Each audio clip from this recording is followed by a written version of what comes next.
na skrivet ar général de Gaulle ou liser da famille la ville marquée,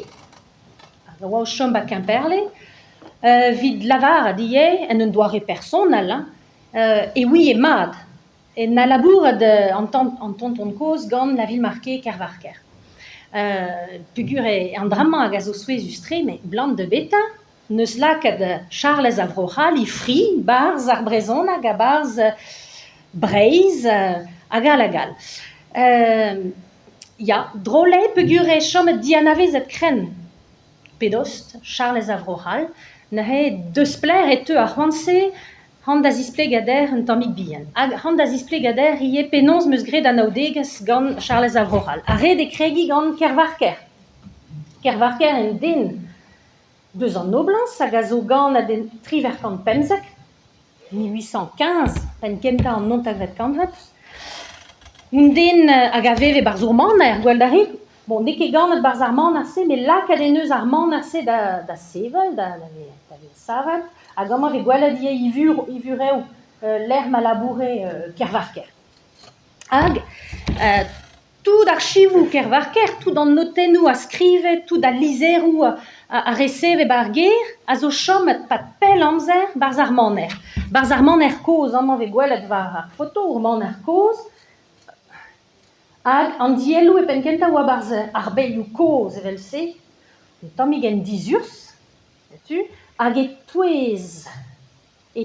an dielou se e oa or bern trao, me karnejou enklask Kervarker a oa e barz, pez a oa or bern tud o c'hortoz boe pelzo, kaout a harnejou enklask pegur, na gret Kervarker labour dastum, kan a oenou, chansonioù a bep seurt, kontadennoù a bep seurt,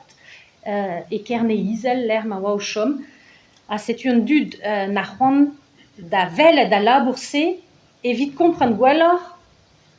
pez neus laket un tabut da sevel daoust hag e oa gwir, e daoust hag e oa fos, a c'han a oenou a oa bet imbanet barz a leouar, barz a zbreiz setu, blant da bet a oa gortozet boe pelzo.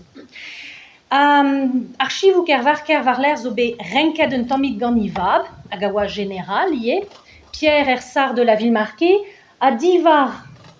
ar mod da renka tout ar paper ou se, e neus savet ar général de la ville marquée leouar evel se, vid ar familh nemeke, ne pen kenta, vid digas titour a bep seurt var buhe a labour